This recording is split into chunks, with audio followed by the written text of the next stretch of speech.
So, good evening, everyone. Welcome to Sundays with M&Ms. We're here with Glennis. She is one of my top producers, and she's also my daughter, just in case there's someone out there that did not know that.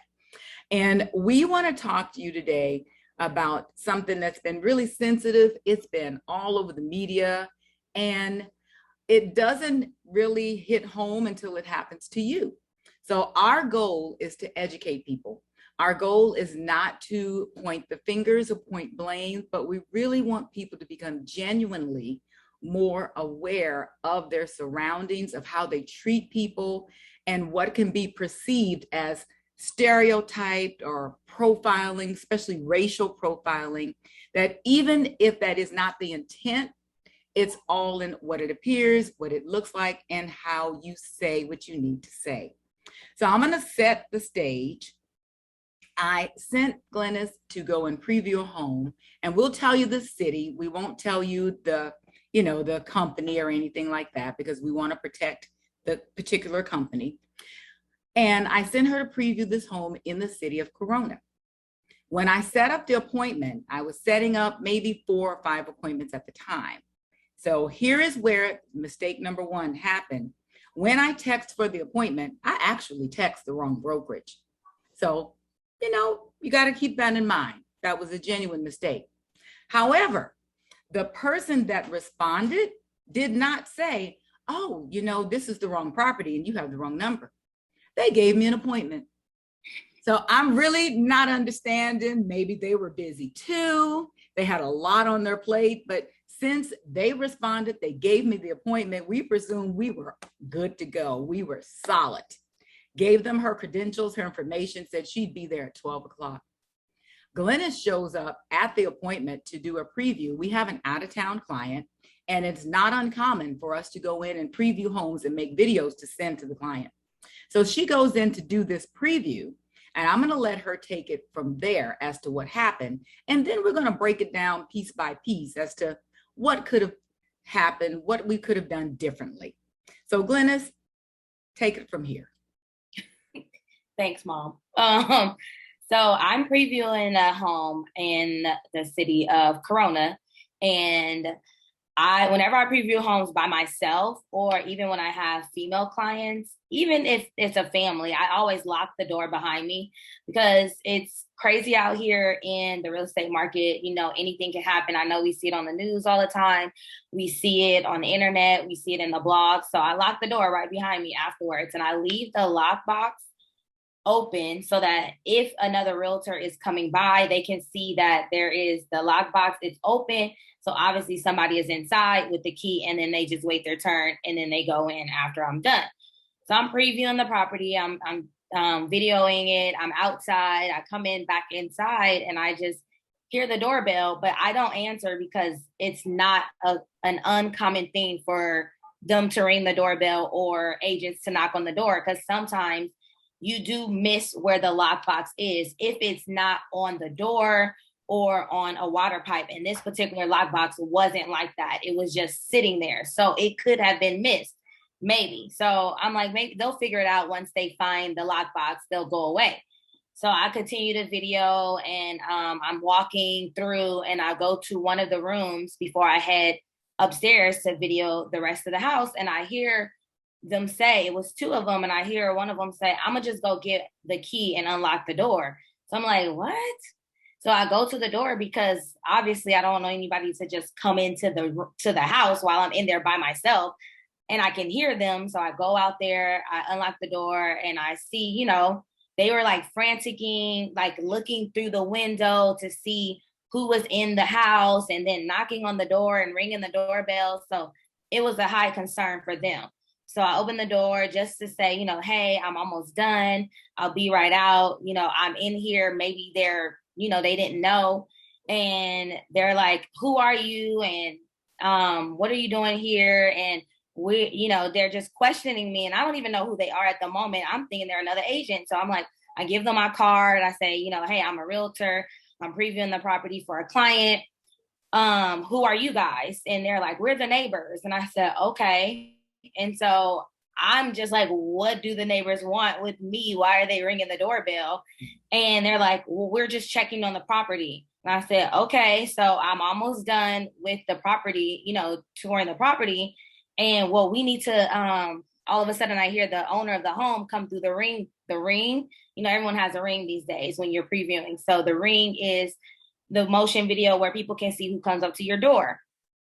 So I hear the homeowner come through there, and it's kind of hard to understand sometimes. So I could barely understand what the homeowner was saying. And then they call the neighbor. So now they're on speakerphone and they're coming through the ring. So I definitely couldn't understand what they were saying at the same time.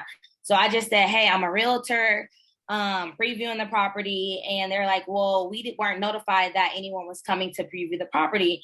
And I said, well, my broker reached out to your realtor and said that it was okay. I have a confirmation. I wouldn't even be able to open your house unless I had access to your lockbox. And only people who have access to lockbox are realtors. I gave them, the phone number, my business card. And I'm thinking, okay, everything's fine. Well, and you had your name tag on too, right? Yeah, I had my name tag on. I was just professional. I didn't even have a hat on. I had, my hair was done. I was nice, clean, everything. I gave them the business card. So that's like, hey, this is who I am. And so that still wasn't enough. And I see that one of the homeowners walk away on the phone, and I don't know where he's going. He just went away. So then the other one is still there. There were a couple. The other one is still there. So I say, I'm going to finish previewing the property. I'm almost done. And so by the time you guys get in touch with the realtor, I could be done and everything will be okay. So I go back in and I lock the door because I don't know them people. I don't know who they are. They may be crazy. I don't know. So, and I'm by myself. I'm like, I always lock the door when I'm by myself. So I continue to video the rest of the house. And all of a sudden the door opens, unlocks, and then he comes in. I'm like, oh, so you're just coming in? Yeah, I'm going to stay in here until we get confirmation. And I'm just kind of confused as to why they're just standing there inside. And I'm uncomfortable now because I don't know who you are. Again, I'm by myself. I didn't bring anything with me. I normally have like pepper spray or something with me. I was just running in, doing a video and going out. The area is very nice. So it's not like I needed to have anything with me, but you just never know. So the guy is just standing there and I'm like, why are you standing here? You can wait outside until, you get the confirmation. Well, I'm not leaving until I have, he was on the phone with the homeowner until I guess the homeowner had got confirmation from their realtor. Well, I had already reached out to my broker, which is my mom, the very first time when I went out there the first time to say, hey, didn't we get a confirmation? Because I have some neighbors at the door. It's kind of strange right now, but they're knocking on the door, ringing the bell, and I don't know what's going on, but didn't we get the confirmation just to double check? And so she says, yes. And I said, well, can you just call because I had tried to call the agent myself before I even told my mom, but she didn't pick up. So then I said, hey, can you reach out? So then she calls them and, they figure out what happened, what went wrong. And then the agent, I guess, calls the homeowners and then tell them that everything is okay. However, that whole process took a little time because, obviously the agent may have been busy. She may not have answered her phone. It happens, that's just how it goes. So once those two connect, this guy is just standing in the house though, just standing there. And I'm like, well, I'm uncomfortable. Can you wait outside? Now over here and tell the homeowner, well, she says she's uncomfortable. And then they chuckle a little bit. And I'm like, this is crazy to me because I'm feeling like I'm being accused of something and I'm a professional and I'm just doing my job. And they didn't say I did anything. I'm just feeling that way because the way that they're treating me at the moment. So the lady is like, well, do you prefer if I come in as if I'm only uncomfortable because it's a guy? I'm uncomfortable because it's two of y'all. It's two and it's just me. It could have been two women. It could have been a baby and an adult child and the lady and the man. it's two people against one person. Exactly. And one of them is a guy. So yes, it doesn't matter if you stand in here or not. I don't care. And so I tell her that. I'm like, well, it doesn't matter. I prefer you both to be outside, but it doesn't matter. You can stand right there. So she stands there. And I tell her, I said, you know, if I wasn't Black, you guys probably wouldn't be treating me this way. And she gets offended, or not offended, but she's like shocked because I said that. She's like, no, no, no. I'm like, yes, yes, yes, because I give you my business card. I have a name tag on. I wouldn't be able to access the lockbox unless I was a realtor. I'm telling you all these things, yet you guys aren't believing me. Or the homeowner isn't believing me. So therefore you guys are in this cahoots. I don't know. I have a qualified buyer that can buy this property. It's just not sitting right with me. And so finally, once I say that, the homeowner is like, I guess finally got in touch with the realtor and everything was okay. So the guy is like, I'm sorry. It's a little too late for an apology because I've already expressed how I felt and you guys chuckled at it. And now you're going to apologize because you were wrong on your assumption, because there had to have been an assumption. Whatever the assumption was, there was one. And you guys didn't take my word for it. So you had to protect your neighbor's home who is selling their home. This is a process. It's not uncommon for this to happen. And then they leave. I finish my video and then I go about my day. But maybe about 15 minutes after I left, the homeowner, she has my card now. So, excuse me, because you never want your buyer or seller to have the other agent's information. But I gave my business card to the neighbors because they were thinking that I don't know. I just wanted them to know, like, hey, I'm a real professional here.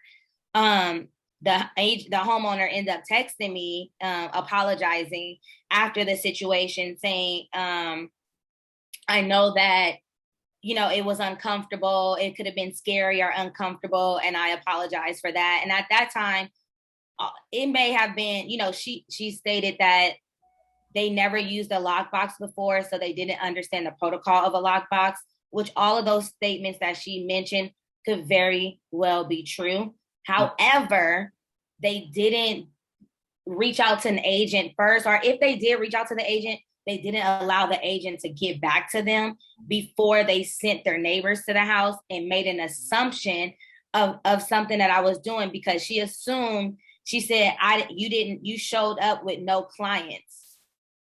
And she didn't say anything else after that. So I'm assuming, like, okay, what does that mean? Are you assuming that I'm here to do something?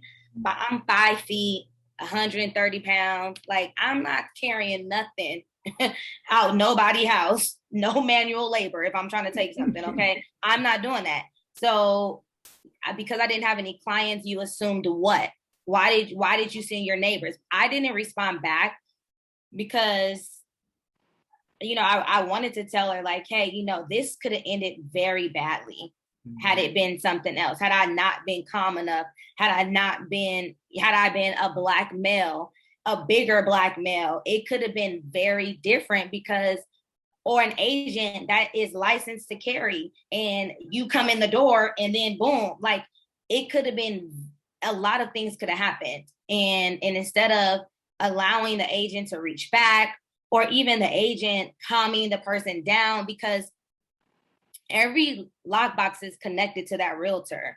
Mm-hmm. So when I open the lockbox, when people were opening my lockbox, you get an alert. You know that someone is at the house. The agent does. So let's say the agent didn't know that anyone was coming to visit. She has my information at that moment, and she could look and see if she knows that her clients are out of town, because they said they were out of town. And she could call me and say, hey, I didn't get a confirmation from you, blah, blah, blah. And we could have handled the situation. She could have told her clients and everything would have been normal. But this way, it was a lot, because I did feel as if I was being racially profiled against, because if I was not a Black woman, they would not be standing in that door. They would not be doing something like this. And it's not uncommon for people to preview properties without clients. A lot of people move from out of state. If Californians move to Atlanta or the East Coast, agents are previewing properties all the time for their own clients. So this is a normal thing that happens. So yes. How did you feel with him when he closed the door and said, "I'm not leaving"? What was going through your mind at that moment? Because at this point, you still don't know who he is. Well, I know that he's the neighbor. I know that because I asked him, but I don't know him.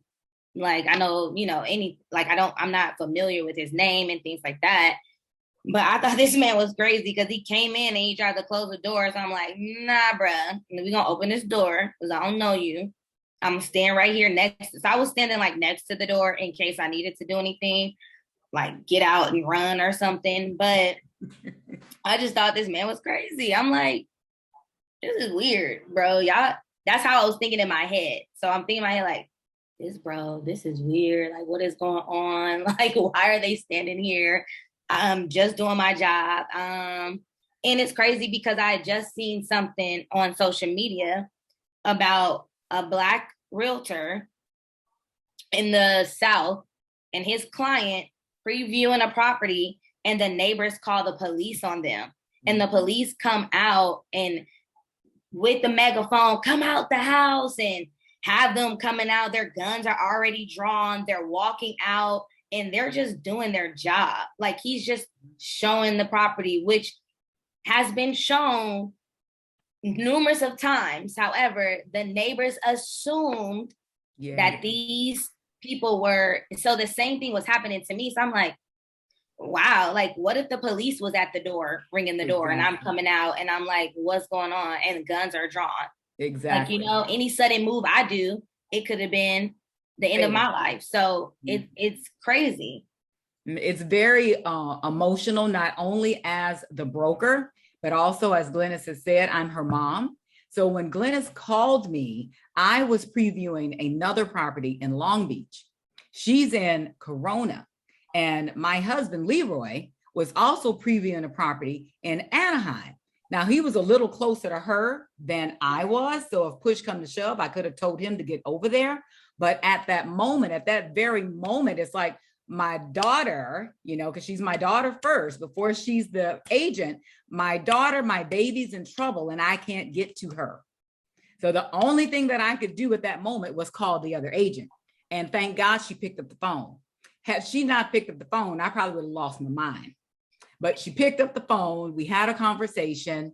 And that's when I explained the situation to her. And she says, but I didn't get a confirmation. I said, but I'm reading the confirmation. It says we could come on this day from 4 to 7, or we come at this day from 12 to 5. And I wrote back to you saying we would take 12 o'clock. And then I asked her, is this your number? Blah, blah, blah. And she's like, no, that's not my number. So now we both realizing, oh my God, it's a mistake. And so then she says, okay, let me call you back because the seller is calling me. So at that moment, no one had called her. So they did make all of these assumptions before they had the owner call the agent. So once the agent and the owner talked, she cleared it up. And then they were able to go on and Glennis could continue her visit. And the agent, she apologized profusely and, explained the situation, that she was really sorry. And so then I just explained back to her. I told her, I said, not only is Glennis my agent, she's also my daughter. So she said, so you were in mama bear mode. I'm like, yep. I said, I felt very helpless. I felt like I couldn't do anything to protect her. All I could do was call you. I said, so, and so then she says, I really want you to know it wasn't racially profiled. That really wasn't it. And so I told her, I said, thank you for saying that. I do appreciate that at least she acknowledged it. Because there are some people, they'll just brush it off like it didn't even exist, like it wasn't even a thought. So I was really appreciative that she did acknowledge that. And also appreciative that when Glennis told me that the owner actually apologized. But this is the type of thing that we really need to be careful. And as Glennis said, anyone with the CCW permit that's licensed to carry, you walking in there, what? You gonna fear for your life? And who knows what's going to happen? It could have gone terribly wrong. Totally different situation. Everybody could have been laid out on the ground. We have to be more and more aware of our surroundings, more and aware of how we treat people, how we talk to people. We cannot assume that everybody is doing something wrong or that somebody is lying to you. And I really think that, especially over these past, 18 months or almost 2 years now, since all of the incidents that's been going on, a lot of things happen is because it started out as a miscommunication. A miscommunication.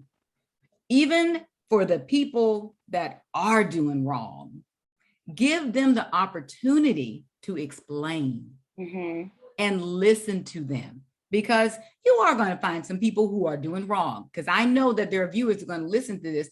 Well, yeah, what about this and what about that? That's the truth. It happens, stuff happens. But there are a lot of innocent situations. I mean, Glennis is 5 feet tall. Who's she going to beat up?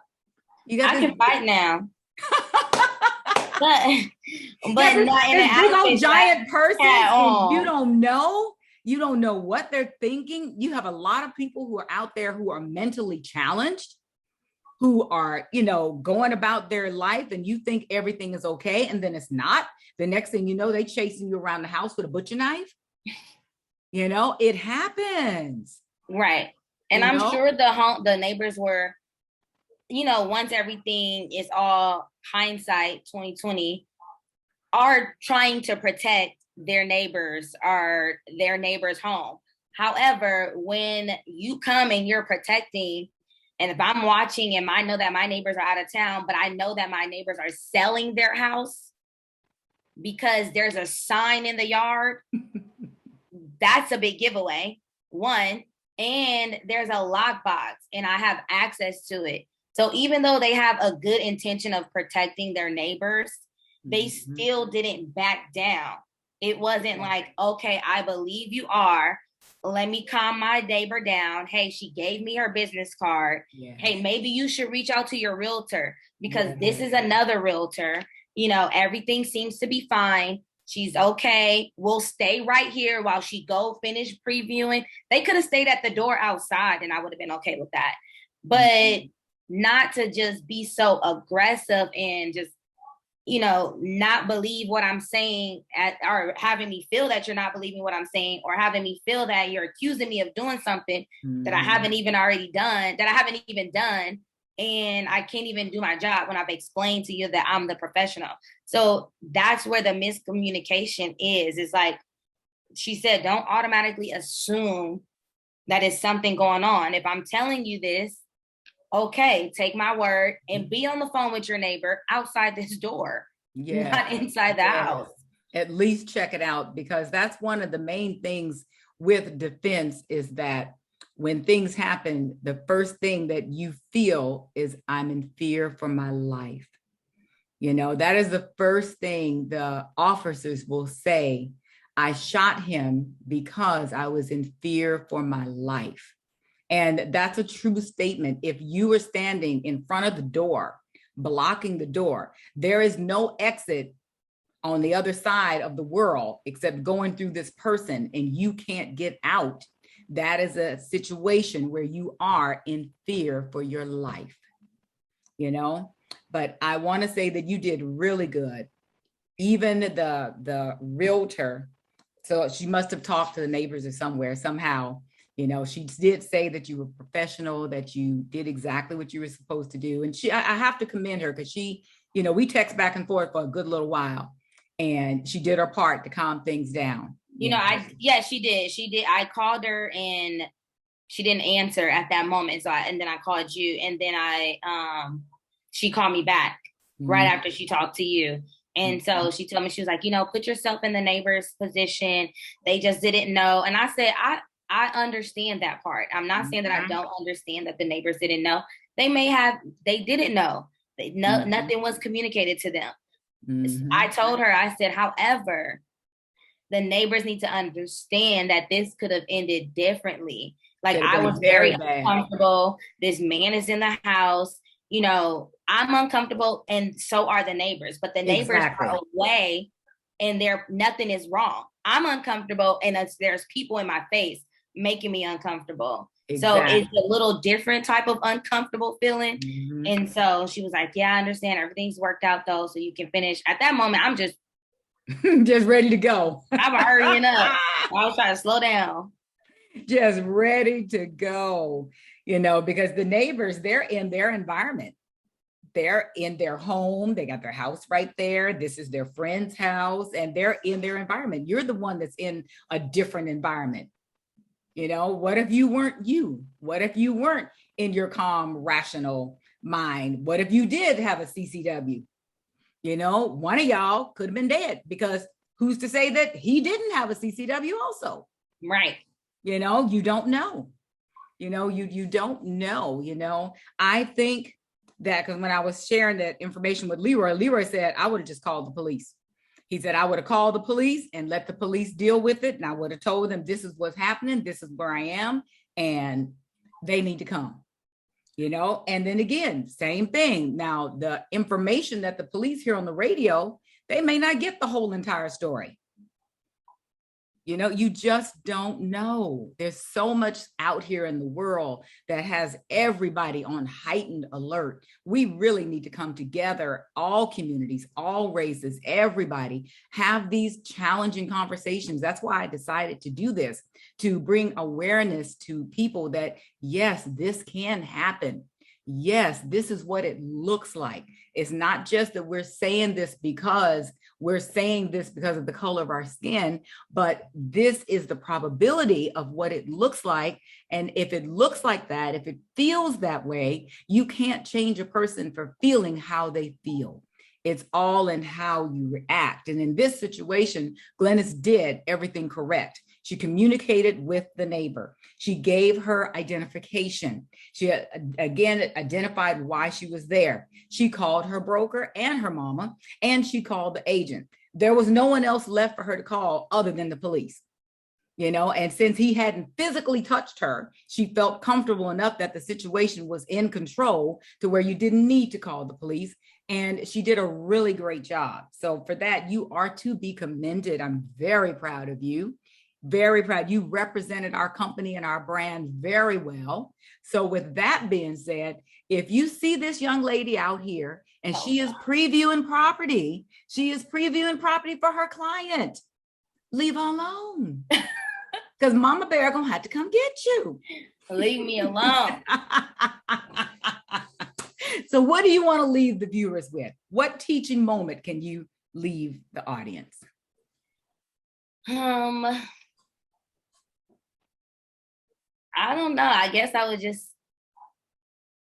say, this goes for people who are like selling their homes as well. I want to leave a tip for them. Like if you're selling your home or if you're buying a home, like don't automatically assume the worst of people that are coming to the door. Like assess the situation first. If this happened to you and you were out of town and you didn't know someone was coming to your house, reach out to your realtor first. Yes. Don't reach out to anyone else and make an assumption. Just say, hey, that's true. This is what happens.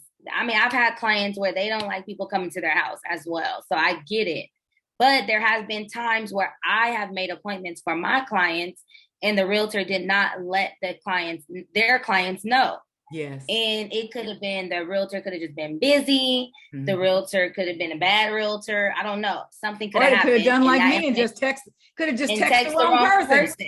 I've texted the wrong person as well. So it could happen, but don't automatically assume that realtor or that there is a negative to the situation. Let's assume that is a positive and just see what is going on. Communicate first, ask questions, and then once you get those answers, believe the person, and then or wait outside. I don't know. Just assess the situation. Don't automatically assume that it is something negative before we even know what's going on. Exactly. Very good, because the life you save could be your own. Come on. And with that, we're going to end our Sundays with M&Ms. Thank you. If there are topics that you guys would like to hear us discuss, We're more than happy to have these challenges and these difficult conversations. So what I want you to do is please click that subscribe button up there and reach out to us. Leave us a comment, and thank you for joining us. And if you're in the market to buy or sell, reach out to us as well. Leave your information below, or you can visit our website. Tell them what the website is. themmteamrealty.com. Yes. Good looking now. See, that's why she's my future broker. Bye, guys.